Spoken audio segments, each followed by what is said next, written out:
¿Cómo puede ocurrir una guerra en el cielo si se supone que es un lugar de paz y armonía? ¿Cómo comenzó esta batalla entre Lucifer y los ángeles celestiales? Dios creó a los ángeles, poderosos seres de gloria que los servían fielmente. En Job 38:4-7 dice: ¿Dónde estabas tú cuando yo fundaba la tierra? Házmelo saber si tienes inteligencia. ¿Quién dispuso sus medidas, si lo sabes? ¿O quién extendió sobre ella el cordel? ¿Sobre qué están fundadas sus bases? ¿O quién puso su piedra angular cuando alababan juntas todas las estrellas del alba y todos los hijos de Dios gritaban de gozo? Este pasaje presenta a los ángeles como testigos de la creación de la tierra, regocijándose en la obra creativa de Dios. Sugiere que los ángeles fueron creados para alabar y glorificar a Dios, destacando su papel en la adoración y la devoción. Los ángeles también son descritos como seres poderosos que ejecutan los mandatos de Dios.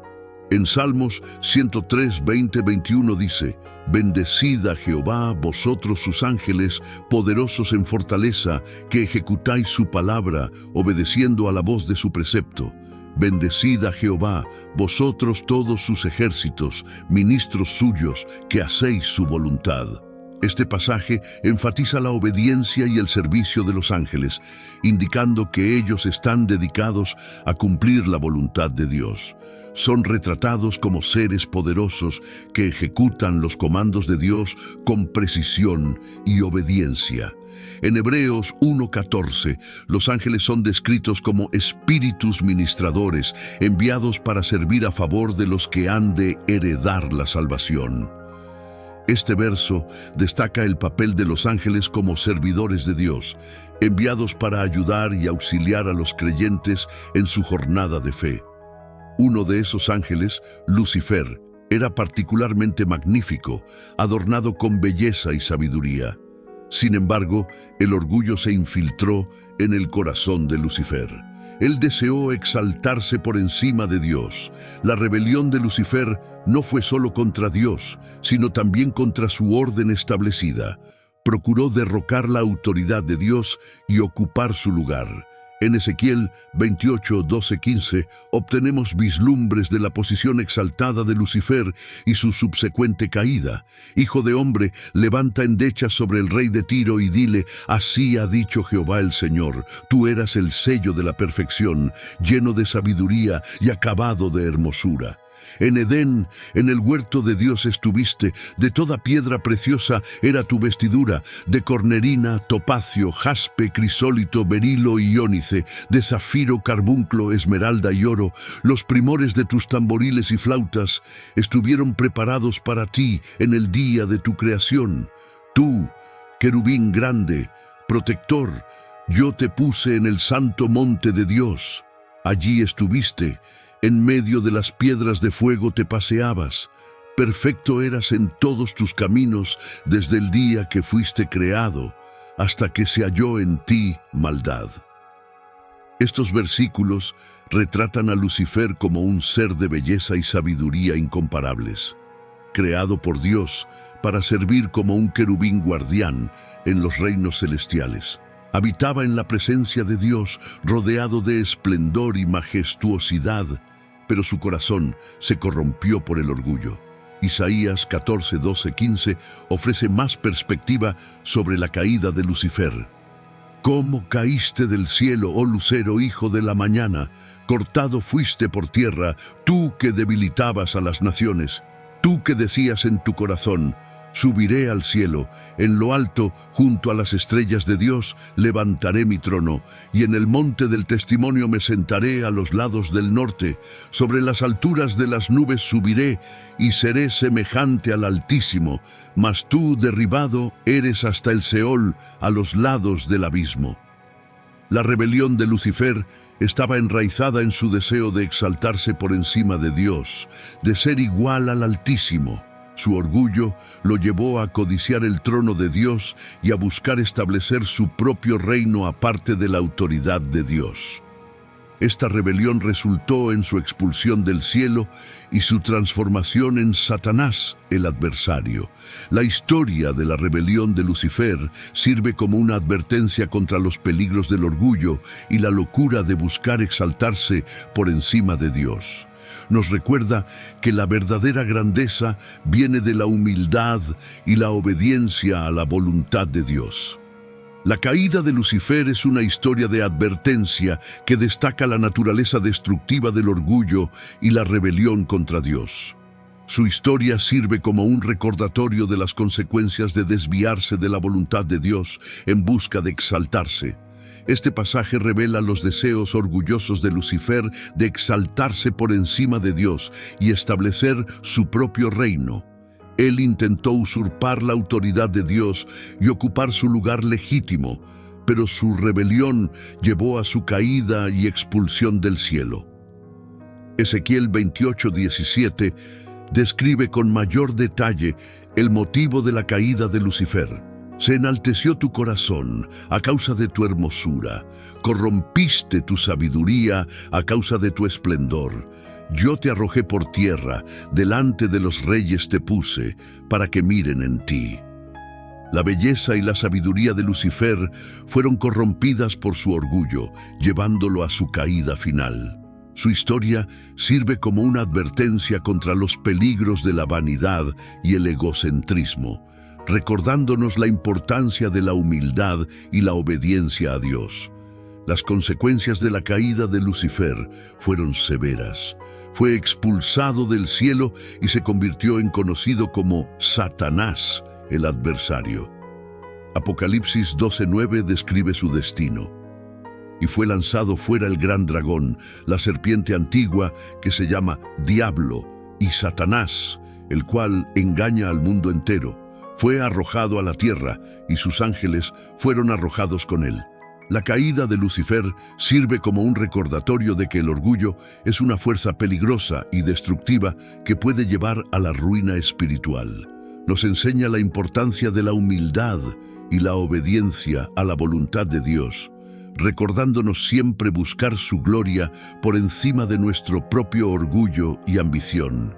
El orgullo y la ambición son características comunes que, cuando no son controladas, pueden llevar a comportamientos destructivos y a la caída espiritual.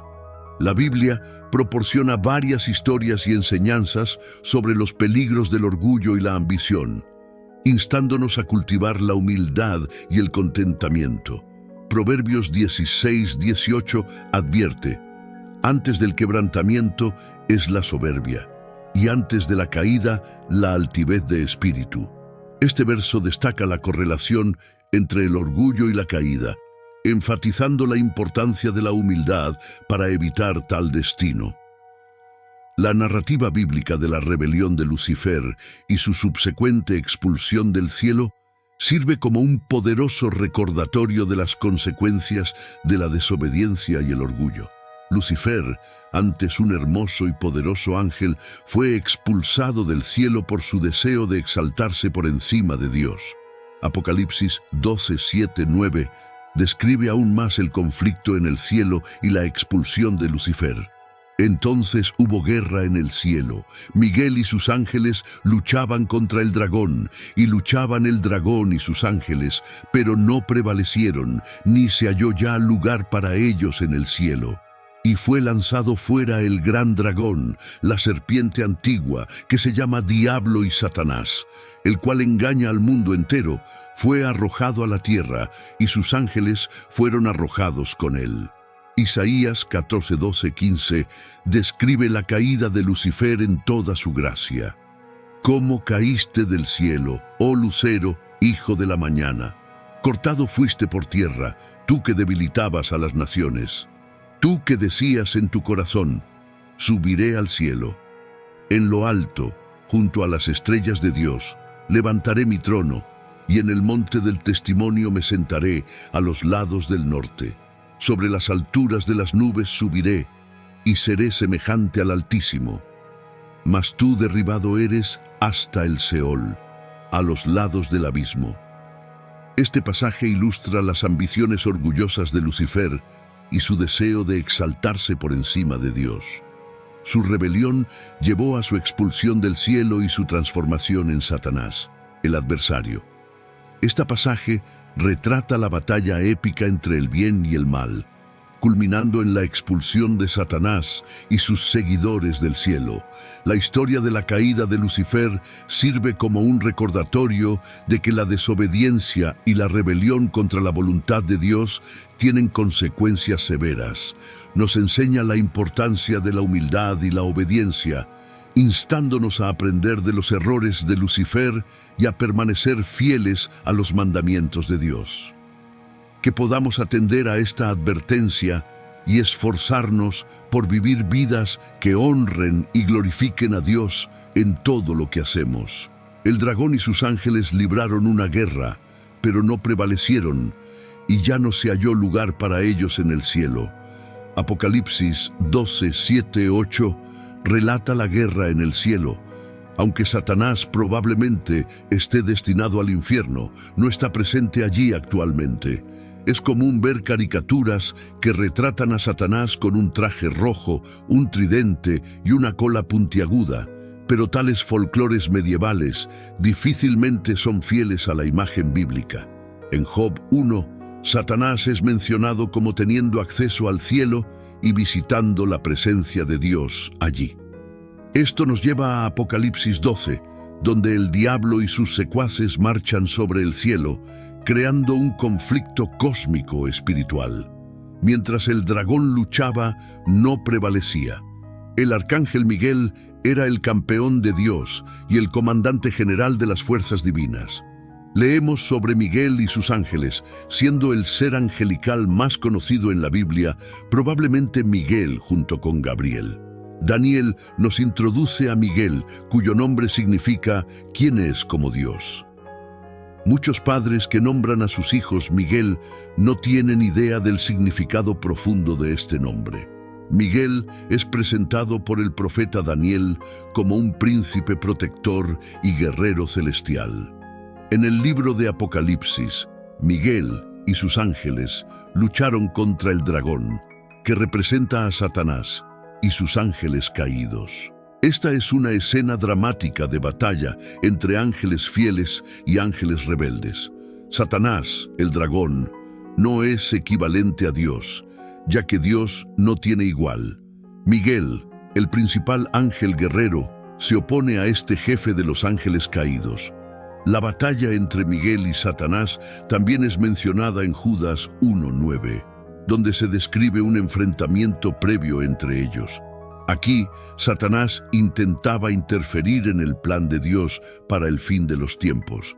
Según Daniel, los judíos reconocían a Miguel como su príncipe guardián, que los defendería de los ángeles de otras naciones que intentaban oprimirlos. Daniel 10:13 dice: «Mas el príncipe del reino de Persia se me opuso durante 21 días. Pero he aquí, Miguel, uno de los principales príncipes, vino para ayudarme, y quedé allí con los reyes de Persia». El poder de Miguel, aunque grande, tenía sus límites. No podía actuar contra Satanás sin la autorización de Dios. En Judas 1:9 se dice: «Pero el arcángel Miguel, cuando disputaba con el diablo peleando por el cuerpo de Moisés, no se atrevió a proferir juicio de maldición contra él, sino que dijo: El Señor te reprenda». A pesar de estas limitaciones, Miguel y sus fuerzas lograron derrotar a las huestes de Satanás, simbolizando la victoria celestial de Cristo. Esta batalla ocurre durante el período de tribulación de 7 años descrito por Daniel. En Daniel 12:1 se dice: «En aquel tiempo se levantará Miguel, el gran príncipe que está de parte de los hijos de tu pueblo, y será tiempo de angustia, cual nunca fue desde que hubo gente hasta entonces.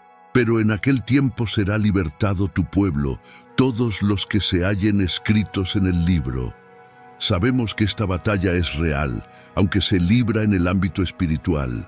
Nuestra lucha contra Satanás y sus demonios es espiritual, librada en el campo de la verdad contra la mentira, del miedo contra la fe. Efesios 6:12 nos recuerda, porque no tenemos lucha contra sangre y carne, sino contra principados, contra potestades, contra los gobernadores de las tinieblas de este siglo, contra huestes espirituales de maldad en las regiones celestes. En cuanto a los ataques materiales contra los creyentes, Satanás y sus demonios fueron desarmados en la cruz. Colosenses 2:15 dice: despojando a los principados y a las potestades, los exhibió públicamente, triunfando sobre ellos en la cruz. En su obra clásica, El paraíso perdido, John Milton imaginó esta batalla con Miguel ordenando al arcángel sonar la trompeta a través del vasto cielo, lo que provocó que los ejércitos fieles se precipitaran a la batalla, enfrentando a las legiones adversas en un choque titánico. Apocalipsis 12:9 describe la derrota de Satanás y su guerra contra la iglesia. Y fue lanzado fuera el gran dragón, la serpiente antigua, que se llama Diablo y Satanás, el cual engaña al mundo entero. Fue arrojado a la tierra, y sus ángeles fueron arrojados con él. Justo después de la derrota de Satanás, una voz fuerte en el cielo proclama la victoria de Dios y su pueblo sobre el acusador. En el versículo 10 se describe a Satanás como el acusador de los hermanos, indicando su papel en la guerra espiritual contra el pueblo de Dios. La victoria sobre Satanás se basa en tres factores: la sangre del Cordero, el testimonio fiel a Jesús y la fidelidad a Cristo hasta la muerte. Durante todo este pasaje, nuestro enemigo espiritual es referido como dragón, serpiente antigua, diablo, Satanás y aquel que engaña al mundo entero. Estos títulos describen a Satanás como un acusador cruel, adversario y engañador. La Biblia describe varias caídas de Satanás. Apocalipsis 12:9 describe la segunda de estas caídas, pasando de tener acceso al cielo a ser restringido a la tierra. El profeta Ezequiel nos dice que Satanás era un querubín ungido y perfecto en sus caminos hasta que la iniquidad fue hallada en él. Primero fue arrojado del cielo a la tierra y después, según Apocalipsis 20:1-3, será encarcelado en el abismo por 1000 años. Vi a un ángel que descendía del cielo con la llave del abismo y una gran cadena en su mano. Prendió al dragón, la serpiente antigua, que es el diablo y Satanás, y lo ató por 1000 años. También se menciona que sus ángeles fueron lanzados con él, implicando que los demonios son ángeles caídos que se aliaron con Satanás en su rebelión contra Dios. Apocalipsis 12:4 describe cómo el dragón arrastró con su cola a la tercera parte de las estrellas del cielo, indicando la caída de muchos ángeles con él. La ira de Satanás es grande porque sabe que le queda poco tiempo, como se menciona en Apocalipsis 12:12. Por lo cual alegraos, cielos, y los que moráis en ellos. Ay de los moradores de la tierra y del mar, porque el diablo ha descendido a vosotros con gran ira, sabiendo que tiene poco tiempo. La historia de la rebelión y caída de Lucifer es un recordatorio poderoso de las consecuencias de la desobediencia y el orgullo, instándonos a mantenernos humildes y obedientes a la voluntad de Dios en todo momento. El papel de Satanás como acusador termina cuando es expulsado de su acceso al cielo. Por eso, hoy necesitamos un intercesor, un abogado que nos defienda. Hebreos 7:25 dice: por lo cual puede también salvar perpetuamente a los que por él se acercan a Dios, viviendo siempre para interceder por ellos. Además, en 1 Juan 2:1 se nos recuerda: hijitos míos, estas cosas os escribo para que no pequéis. Y si alguno hubiere pecado, abogado tenemos para con el Padre, a Jesucristo el justo. Los ataques de Satanás pueden ser engañosos, haciéndole pensar que aún tiene una oportunidad. Nuestra rebelión contra Dios no tiene más sentido que la de Satanás. Los cielos pueden alegrarse con la partida del dragón, pero esto es una mala noticia para la tierra y el mar. El diablo sabe que su tiempo es corto y está decidido a derramar su ira lo más posible. El blanco del dragón está dirigido especialmente contra Israel, la nación de donde vino el Mesías. Juan nos ofrece una estrategia simple para que los creyentes superen los ataques de Satanás. Una estrategia triple de cobertura, confesión y coraje. Muchos cristianos piensan que la guerra espiritual es solo un tema de debate, sin darse cuenta de que impacta sus vidas diarias. Esto puede dejarlos vulnerables a la derrota espiritual. Los buenos soldados de Jesucristo saben que Satanás ronda la tierra buscando a quien devorar. Debemos estar preparados. 1 Pedro 5:8 nos advierte: sed sobrios y velad, porque vuestro adversario el diablo, como león rugiente, anda alrededor buscando a quien devorar. El diablo ronda como un león rugiente buscando a quien devorar. La principal manera en que Satanás ataca al pueblo de Dios es a través de la blasfemia, ya que es el acusador de nuestros hermanos. Sin embargo, los creyentes tienen un abogado divino llamado Jesús. 1 Juan 2:1 nos recuerda: hijitos míos, estas cosas os escribo para que no pequéis, y si alguno hubiere pecado, abogado tenemos para con el Padre, a Jesucristo el justo. El buen pastor da la vida por sus ovejas. Hay muchas lecciones aquí. La verdadera victoria solo viene con una lucha. Toda corona tiene un costo y no hay éxito sin sacrificio. La buena noticia es que todo lo que vale la pena alcanzar vale la lucha. Miguel no luchó solo y los santos no vencieron al enemigo solos. La victoria rara vez viene sin trabajo en equipo. Dios nos diseñó para vencer en comunidad. Cada victoria debe ser celebrada y el cielo se alegra cuando el Cordero vence.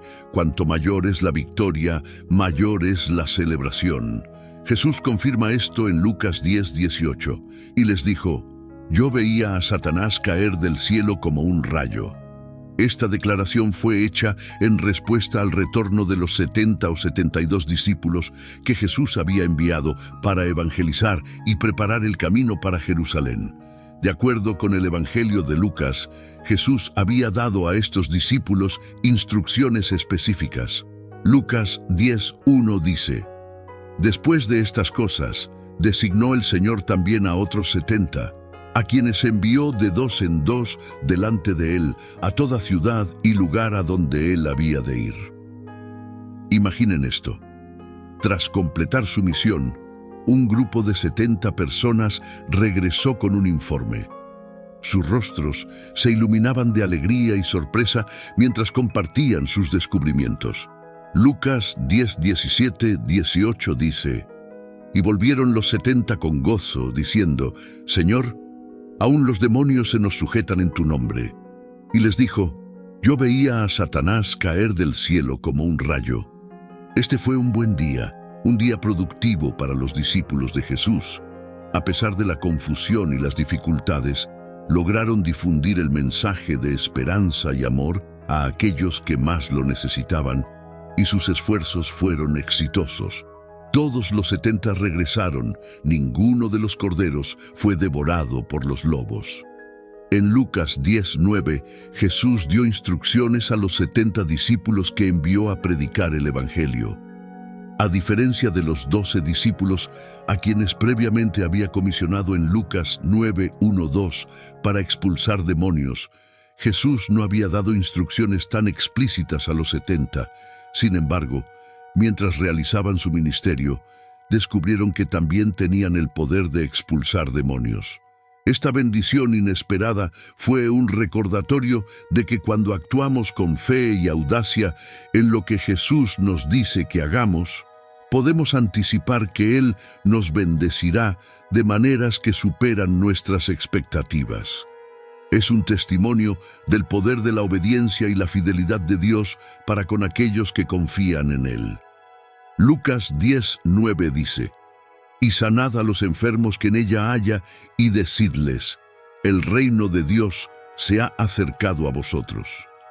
Esta conquista notable llevó a Jesús a hablar sobre la caída de Satanás, refiriéndose al momento en que Satanás se rebeló contra Dios y fue expulsado del cielo. Este evento es considerado un juicio significativo sobre Satanás, marcando su caída y su final. La referencia de Jesús a la caída de Satanás es rápida y dramática, como un rayo del cielo, enfatizando la rapidez y la finalidad del juicio. Si Satanás puede ser derribado, cuánto más los demonios que están bajo su mando. Esto es una referencia al juicio sobre Satanás y sus seguidores. Cuando Satanás se rebeló contra Dios y fue expulsado del cielo, comenzó su primera caída. Sin embargo, este texto se refiere a su cuarta y última caída. Isaías 14:12 dice: «Cómo caíste del cielo, oh lucero, hijo de la mañana, cortado fuiste por tierra, tú que debilitabas a las naciones». La posición de este ser, una vez tan elevado y brillante, fue reducida a la tierra. Dios nos revela los factores que llevaron a la caída de Satanás, diciendo: «Tú que decías en tu corazón, subiré al cielo, en lo alto, junto a las estrellas de Dios, levantaré mi trono, y en el monte del testimonio me sentaré, a los lados del norte. Sobre las alturas de las nubes subiré, y seré semejante al Altísimo». La vanidad y la ambición egoísta se representan de manera contundente en estas 5 declaraciones que comienzan con yo. Esto es el núcleo de una vida centrada en uno mismo y fascinada consigo misma. Es un extraño paradoxo que el deseo de ser como Dios en realidad haga que un ser sea menos como Él. En contraste, Dios mismo demostró humildad al descender de su trono de gloria para revelarse a la humanidad. Aunque Satanás tenga un fuerte deseo de elevarse, no alcanzará ninguna forma de exaltación verdadera. En el esquema más amplio de las cosas, Satanás, junto con todos aquellos que aspiran a elevarse, serán eventualmente humillados. 1 Pedro 5:6 expresa el verdadero camino para ser exaltado. Humillaos, pues, bajo la poderosa mano de Dios, para que Él os exalte cuando fuere tiempo. Jesús atestigua esta caída, confirmando que Él existía antes de su nacimiento humano y que estuvo presente en el juicio de Satanás. Esto no solo afirma la preexistencia de Jesús, sino que también ofrece valiosos insights sobre cómo el diablo fue sentenciado a vivir en la tierra, preparando el escenario para el conflicto entre los ángeles. Este texto ilumina la interacción entre lo divino y lo maligno, y cómo esta interacción moldea el curso de la historia humana. Jesús habló de la caída de Satanás desde la gloria a la vanidad, cayendo como un relámpago del cielo. Cada vez que el reino de Jesús se presenta con verdad y poder, es como otro juicio sobre Satanás y todos los que comparten su espíritu rebelde. Donde el Evangelio es predicado con poder divino, Satanás desciende de su trono en los corazones y mentes humanas tan rápido como un relámpago cae del cielo. Cuando vemos su reino sacudido, nos alegramos en espíritu como Jesús. Es asombroso pensar que la predicación del Evangelio puede tener un impacto tan poderoso en el reino espiritual. Jesús también advirtió contra el orgullo, recordando que si alguien tan poderoso y privilegiado como Satanás puede caer de la gracia, cualquiera puede. Esto es un recordatorio de que en cualquier emprendimiento importante, debemos tener cuidado de no involucrarnos demasiado en nosotros mismos. Como dice el proverbio, el orgullo precede a la caída. Jesús dijo: «He aquí os doy autoridad», porque Satanás había caído y los discípulos eran mensajeros de Jesús y de su reino. Disfrutaban del poder superior de Dios sobre Satanás. Al vivir en Cristo resucitado, uno se convierte en participante de su reino y puede disfrutar de todos los frutos de su victoria. Es como estar en el equipo ganador y tener acceso a todas las recompensas que vienen con ello. Entonces, ¿qué estás esperando? Únete al equipo ganador hoy. De acuerdo con 1 Juan 2:1, 1 Reyes 22:21 y Zacarías 3:1, Satanás todavía tiene acceso al cielo. Sin embargo, el triunfo de los discípulos sobre los espíritus demoníacos fue un evento significativo que confirmó la caída de Satanás de su posición de autoridad y poder. Aunque todavía poseía una cantidad considerable de poder, su posición ahora era inferior en comparación con lo que solía ser. 1 Reyes 22:21 dice: «Y salió un espíritu, y se puso delante de Jehová, y dijo: Yo le induciré». Tentación y decepción son herramientas poderosas usadas por las fuerzas de las tinieblas para alejar a las personas de Dios y llevarlas al pecado. La Biblia nos ofrece insights sobre la naturaleza de la tentación y la decepción, así como estrategias para superarlas. La tentación es el atractivo para el pecado, a menudo disfrazado de algo atractivo o deseable. Es una táctica usada por Satanás para desviar a las personas de la voluntad de Dios. Santiago 1:14-15 explica el proceso de la tentación. Sino que cada uno es tentado cuando de su propia concupiscencia es atraído y seducido. Entonces, la concupiscencia, después que ha concebido, da a luz el pecado, y el pecado, siendo consumado, da a luz la muerte. Este pasaje destaca la progresión de la tentación, comenzando con un deseo interno que luego es explotado por atractivos externos. La decepción es otra táctica usada por el enemigo para desviar a las personas.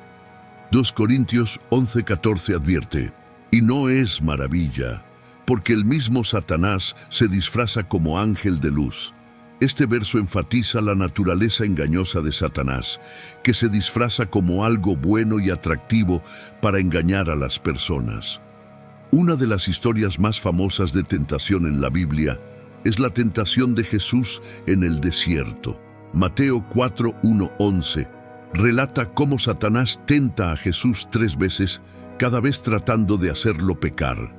Jesús resiste cada tentación citando las Escrituras, demostrando el poder de la palabra de Dios para superar la tentación. La historia de Eva en el jardín del Edén es otro ejemplo de tentación y decepción.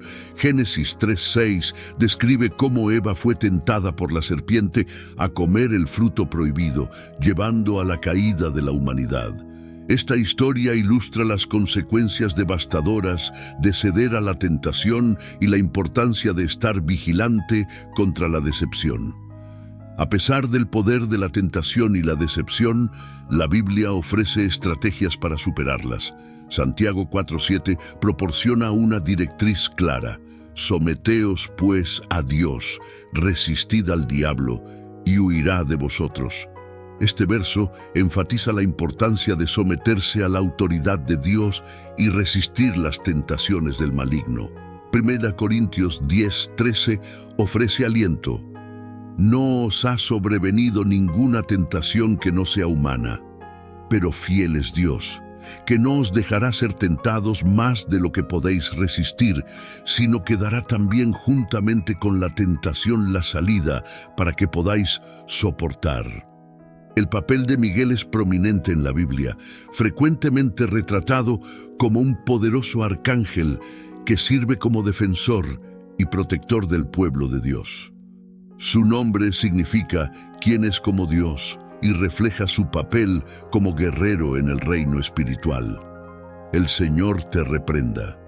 Este pasaje ilustra la autoridad y el poder de Miguel, así como su respeto por el juicio de Dios. Miguel está estrechamente asociado con la guerra espiritual y la derrota de las fuerzas del mal. Apocalipsis 12:7-8 describe una gran guerra en el cielo, donde Miguel y sus ángeles luchan contra el dragón, Satanás y sus ángeles. Este pasaje destaca el papel de Miguel en la derrota de Satanás y sus huestes, mostrando su papel como defensor de los fieles. Miguel, frecuentemente reconocido como el arcángel y defensor de los fieles, desempeña un papel significativo en las narrativas bíblicas. Su nombre, que significa «quien como Dios», refleja su devoción y lealtad al Todopoderoso. A lo largo de la Biblia, Miguel es retratado como una figura poderosa y justa, comprometida en la guerra espiritual y en la protección del pueblo de Dios. La importancia de Miguel va más allá de su papel en batallas y protección. También es visto como un símbolo de rectitud y obediencia a Dios. Frente a desafíos y tentaciones espirituales, Miguel ejemplifica una fe inquebrantable y lealtad a la voluntad divina. En las Escrituras, Miguel es retratado como un líder poderoso y justo, guiando a los ejércitos celestiales en la batalla contra las fuerzas del mal. Uno de los pasajes principales que destacan el papel de Miguel como líder de los ejércitos celestiales está en el libro de Apocalipsis. El liderazgo de Miguel también es evidente en sus interacciones con gobernantes y reinos terrenales. El resultado de la guerra espiritual es descrito de manera profunda en Apocalipsis 20:10, que narra la derrota final de Satanás. Y el diablo que los engañaba fue lanzado en el lago de fuego y azufre, donde estaban la bestia y el falso profeta, y serán atormentados día y noche por los siglos de los siglos. Este verso ilustra la derrota final del mal y el triunfo completo de la justicia de Dios. Otro pasaje que habla de la victoria de Cristo está en Colosenses 2:15. Y despojando a los principados y a las potestades, los exhibió públicamente, triunfando sobre ellos en la cruz. Este verso destaca cómo Jesús, mediante su muerte y resurrección, desarmó los poderes de las tinieblas y triunfó sobre ellos, garantizando la victoria para todos los que creen en Él. La victoria de Cristo también asegura la victoria para los creyentes. 1 Corintios 15:57 declara: «Mas gracias sean dadas a Dios, que nos da la victoria por medio de nuestro Señor Jesucristo». Este verso enfatiza que nuestra victoria sobre el pecado y la muerte no es alcanzada por nuestros propios esfuerzos, sino por la obra de Cristo en la cruz. Como creyentes, somos llamados a vivir en la realidad de esta victoria. Romanos 8:37 nos recuerda: «Antes, en todas estas cosas, somos más que vencedores por medio de aquel que nos amó». Este verso nos anima a vivir con confianza en la victoria de Cristo, sabiendo que nada puede separarnos del amor de Dios. En Génesis encontramos la primera indicación de la victoria del bien sobre el mal en la promesa de un Redentor que aplastaría la cabeza de la serpiente. Génesis 3:15 prenuncia la derrota final del mal a través de la descendencia de la mujer. «Y pondré enemistad entre ti y la mujer, y entre tu simiente y la simiente suya. Ésta te herirá en la cabeza, y tú le herirás en el calcañar». Esta promesa prepara el escenario para el desarrollo del drama de la redención que culminará en la victoria de Cristo. Los profetas del Antiguo Testamento también hablaron de una futura victoria del bien sobre el mal, donde la justicia reinaría y la paz prevalecería. Isaías 9:6-7 profetiza sobre el Mesías que vendrá, cuyo gobierno traerá paz y justicia eternas. Porque un niño nos es nacido, hijo nos es dado, y el principado sobre su hombro, y se llamará su nombre admirable, Consejero, Dios fuerte, Padre eterno, Príncipe de paz. Lo dilatado de su imperio y la paz no tendrán límite sobre el trono de David y sobre su reino, disponiéndolo y confirmándolo en juicio y en justicia desde ahora y para siempre. El celo de Jehová de los ejércitos hará esto. En el Nuevo Testamento, la victoria del bien sobre el mal se realiza plenamente en la persona de Jesucristo. A través de su vida, muerte y resurrección, Jesús derrotó el pecado, la muerte y los poderes de las tinieblas. En Juan 16:33, Jesús tranquiliza a sus discípulos sobre esta victoria. «Estas cosas os he hablado para que en mí tengáis paz. En el mundo tendréis aflicción, pero confiad, yo he vencido al mundo». La Biblia enseña que el conflicto entre el bien y el mal, que comenzó con la rebelión de Satanás y sus ángeles en el cielo, continúa en la tierra.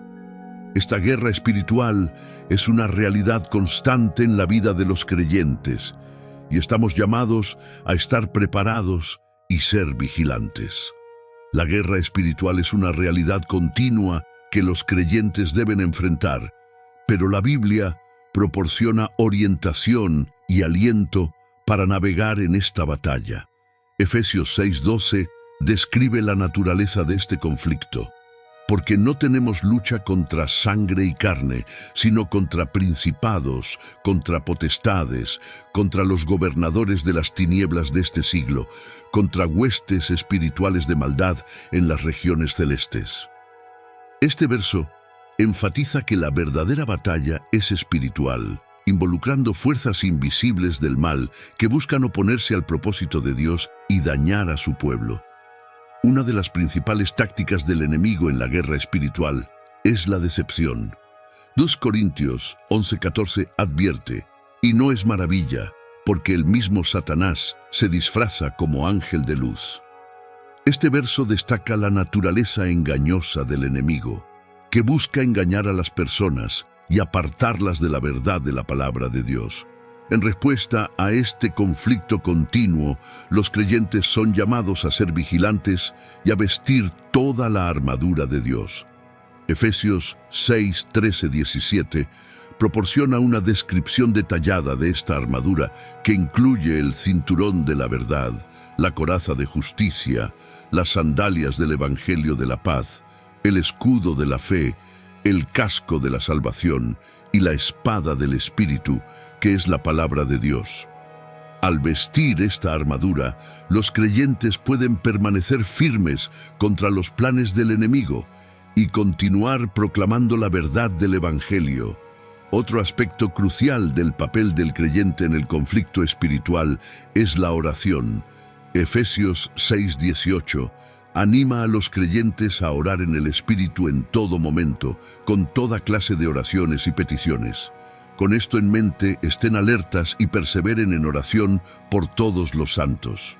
La oración es una arma poderosa en la guerra espiritual, permitiendo a los creyentes buscar la protección y fortaleza de Dios en medio de la batalla. A pesar de los desafíos de la guerra espiritual, los creyentes pueden encontrar consuelo en la promesa de victoria a través de Cristo.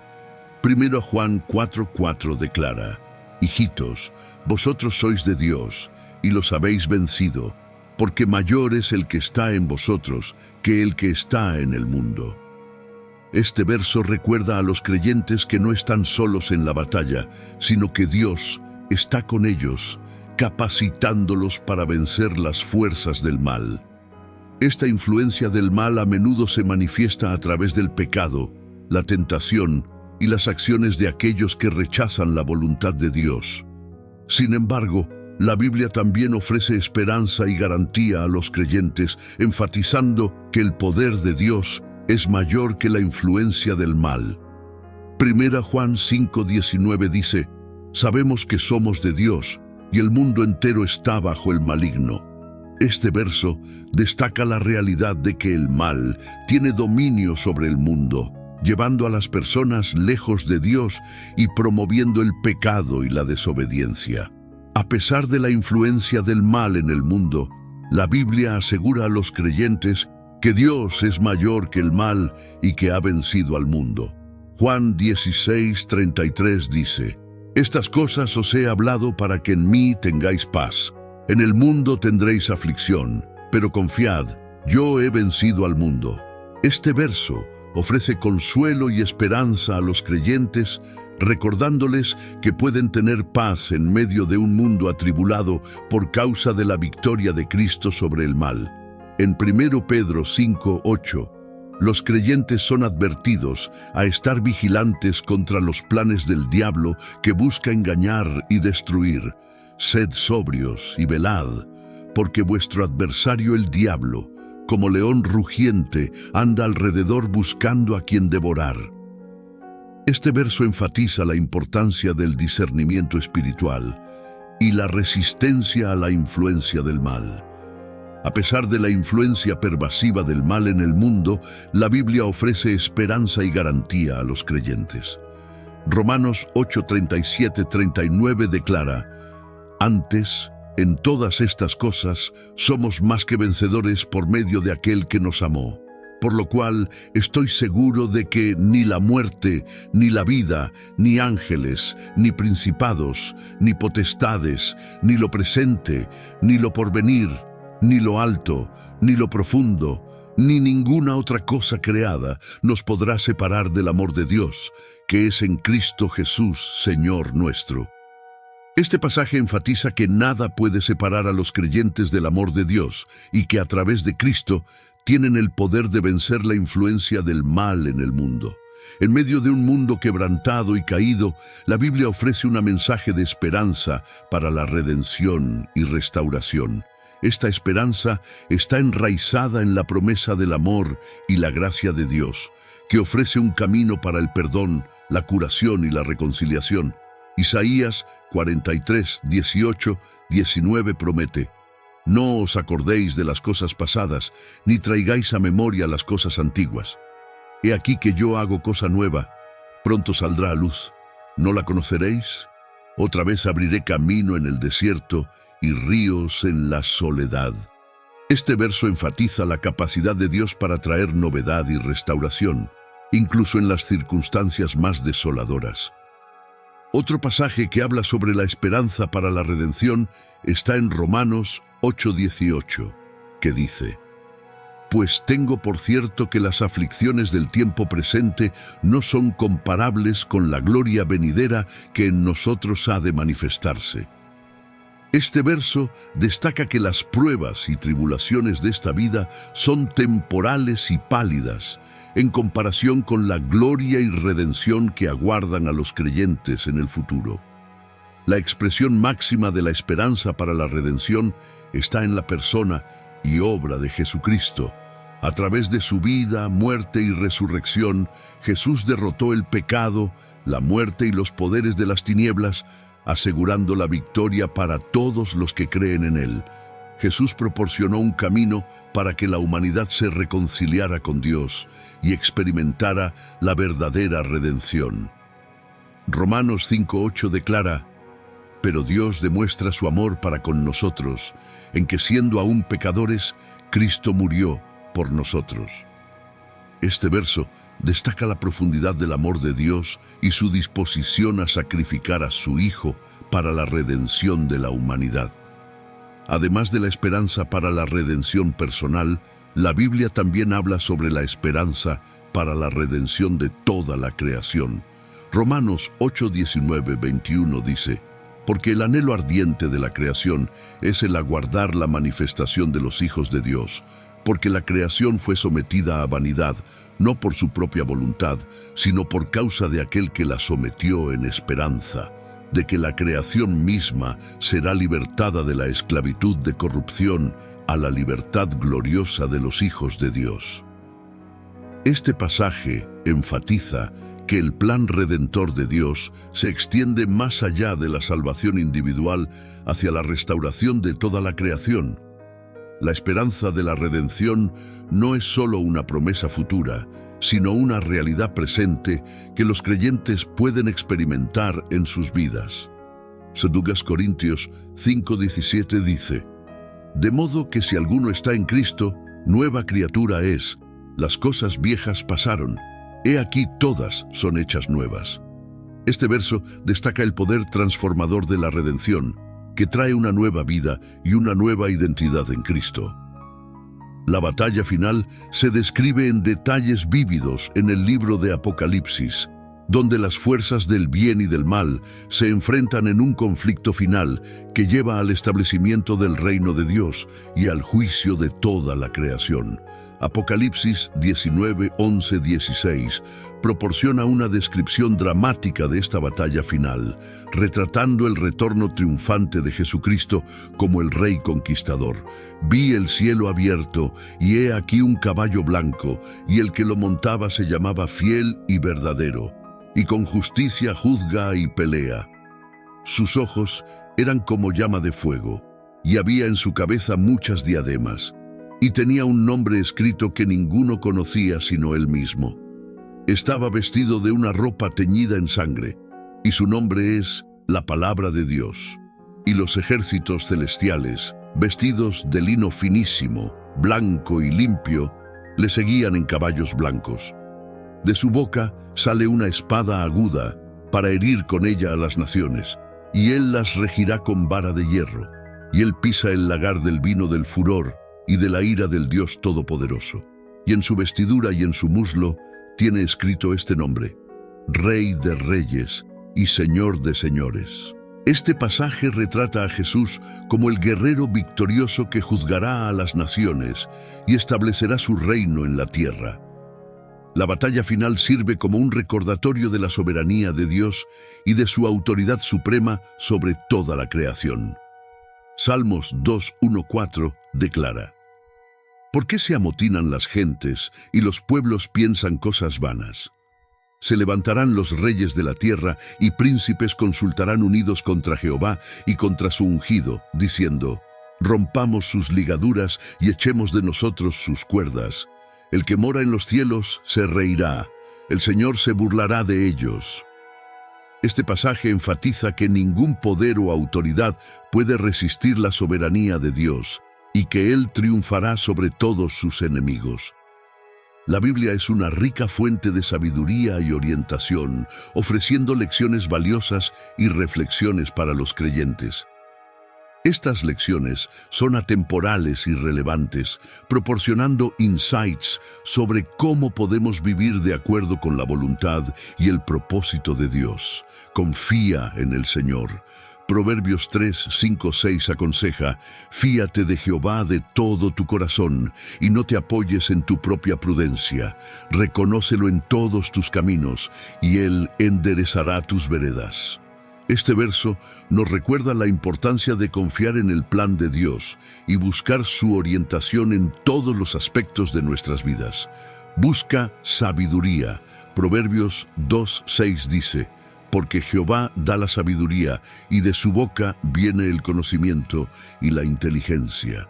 Este verso destaca la importancia de buscar sabiduría de Dios en lugar de confiar en nuestro propio entendimiento. Practica el perdón. Efesios 4:32 nos anima a ser bondadosos y compasivos unos con otros, perdonándonos mutuamente, así como Dios nos perdonó en Cristo. Este verso nos recuerda la importancia del perdón en nuestras relaciones, reflejando el perdón que hemos recibido de Dios. Sé agradecido. 1 Tesalonicenses 5:18 nos instruye a dar gracias en todas las circunstancias, porque esta es la voluntad de Dios para nosotros en Cristo Jesús. Este verso nos recuerda cultivar una actitud de gratitud, incluso en medio de desafíos. Sirve a los demás. Gálatas 5:13 nos recuerda: porque vosotros, hermanos, a libertad fuisteis llamados, solamente que no uséis la libertad como ocasión para la carne, sino servíos por amor los unos a los otros. Este verso enfatiza la importancia de servir a los demás con humildad y amor, siguiendo el ejemplo de Cristo. Confía en el tiempo de Dios. Eclesiastés 3:1 nos dice que todo tiene su tiempo, y todo lo que se quiere debajo del cielo tiene su hora. Este versículo nos recuerda confiar en el tiempo de Dios, sabiendo que Él tiene un propósito y un plan para cada temporada de nuestras vidas. Anda en amor. Efesios 5:2 nos anima a andar en amor, como también Cristo nos amó y se entregó a sí mismo por nosotros, ofrenda y sacrificio a Dios en olor fragante. Este versículo nos recuerda vivir una vida caracterizada por el amor, siguiendo el ejemplo de Cristo. La guerra espiritual es un concepto encontrado en toda la Biblia, describiendo el conflicto continuo entre las fuerzas del bien y del mal. Esta batalla no es física, sino espiritual, involucrando el conflicto entre Dios y sus ángeles contra Satanás y sus fuerzas demoníacas. Comprender la guerra espiritual es esencial para los creyentes, ya que nos ayuda a reconocer la naturaleza de la batalla y nos equipa con las armas espirituales necesarias para la victoria. Efesios 6:12 nos proporciona una comprensión fundamental de la guerra espiritual. Porque no tenemos lucha contra sangre y carne, sino contra principados, contra potestades, contra los gobernadores de las tinieblas de este siglo, contra huestes espirituales de maldad en las regiones celestes. Este versículo destaca que el verdadero enemigo no es humano, sino espiritual, y que la batalla se libra en un nivel espiritual. Uno de los aspectos clave de la guerra espiritual es la importancia de vestir toda la armadura de Dios. Efesios 6:13-17 describe esta armadura que incluye el cinturón de la verdad, la coraza de justicia, las sandalias del Evangelio de la paz, el escudo de la fe, el casco de la salvación y la espada del Espíritu, que es la palabra de Dios. Esta armadura es esencial para que los creyentes resistan los ataques del enemigo y permanezcan firmes en la fe. La oración es una arma poderosa en la guerra espiritual, permitiendo a los creyentes buscar la protección, guía y fuerza de Dios en medio de la batalla. También es importante reconocer que la victoria en la guerra espiritual se logra a través del poder de Jesucristo. 1 Juan 4:4 declara: Hijitos, vosotros sois de Dios y los habéis vencido, porque mayor es el que está en vosotros que el que está en el mundo. Este versículo nos recuerda que, como creyentes, tenemos el Espíritu Santo habitando en nosotros, capacitándonos para vencer las fuerzas del mal. La fe y la resistencia al mal en medio de la guerra espiritual y los desafíos de la vida son aspectos esenciales de la caminata cristiana. La Biblia ofrece orientación y aliento sobre cómo fortalecer nuestra fe y resistir la influencia del mal en nuestras vidas. Desarrollar una vida de oración fuerte es esencial. Santiago 5:16 nos anima: Confesaos vuestras ofensas unos a otros y orad unos por otros para que seáis sanados. La oración eficaz del justo puede mucho. La oración regular fortalece nuestra relación con Dios y nos ayuda a resistir la tentación y las influencias malignas. Uno de los aspectos clave de la guerra espiritual es la importancia de la oración. Efesios 6:18 insta a los creyentes a orar en el Espíritu en todo tiempo, con toda oración y súplica. Manténganse alerta y perseveren en oración por todos los santos. La oración es una arma poderosa en la batalla espiritual, permitiendo a los creyentes invocar la fuerza y guía de Dios en los momentos de necesidad. El libro de 1 Juan 4:4 declara: Hijitos, vosotros sois de Dios y los habéis vencido, porque mayor es el que está en vosotros que el que está en el mundo. Este versículo nos recuerda que, a través de nuestra fe en Dios, podemos vencer las fuerzas del mal y experimentar la victoria en la guerra espiritual. Los participantes de esta guerra se dividen en dos campos: los ángeles de la luz, que sirven a Dios y luchan por la justicia, y los ángeles de las tinieblas, que siguen a Satanás y promueven el mal. Los ángeles de la luz son retratados como seres poderosos que sirven como mensajeros de Dios y guerreros en su ejército. Comprender las enseñanzas de la Biblia es crucial para aplicarlas en nuestras vidas. Pedimos al Señor que nos acerquemos a su palabra con reverencia, reconociendo su autoridad y verdad. Oramos por claridad en nuestra comprensión, sabiendo que su palabra es accesible a todos los que la buscan. Que tu Espíritu Santo ilumine los versículos que leemos, revelando tus verdades de manera que hablen directamente a nuestros corazones y mentes. Perdona, Señor, por las veces en que hemos interpretado o entendido mal tu palabra. Ayúdanos a dejar de lado nuestras preconcepciones y prejuicios, permitiendo que tu verdad penetre en nuestras almas sin impedimentos. Danos discernimiento para distinguir entre tus verdades eternas y el contexto cultural en el que fueron escritas. Ayúdanos a aplicar los principios de tu palabra a nuestras vidas hoy. reconociendo que mientras el mundo puede cambiar, tu palabra permanece constante. Concédenos hambre y sed por tu palabra, Señor, para que podamos continuar creciendo en nuestro entendimiento y conocimiento de ti. Que abordemos la Biblia no solo como un libro de reglas o historias, sino como un testimonio vivo de tu amor, gracia y redención. Oramos por la unidad entre tu pueblo mientras estudiamos tu palabra juntos. Ayúdanos a escuchar unos a otros con corazones y mentes abiertos, reconociendo que cada uno de nosotros trae perspectivas e insights únicos a la mesa. Que nuestras discusiones sean marcadas por el amor, la gracia y un compromiso compartido con la verdad. Elevamos en oración a aquellos que aún no han encontrado tu palabra o que luchan por entender su mensaje. Abre sus corazones y mentes para recibir tu verdad y trae a sus vidas personas que puedan ayudarles en su camino de fe. También oramos por aquellos que son perseguidos por su fe alrededor del mundo. Fortalécelos con tu presencia y tu palabra, Señor, y recuérdales que no están solos. Finalmente, Señor, agradecemos por el precioso regalo de tu palabra. Que nunca lo demos por sentado, sino que siempre lo valoremos como un tesoro inestimable. Que sea una lámpara para nuestros pies y una luz para nuestro camino, guiándonos a cada paso mientras buscamos vivir vidas que te honren y glorifiquen. En el nombre de Jesús oramos. Amén.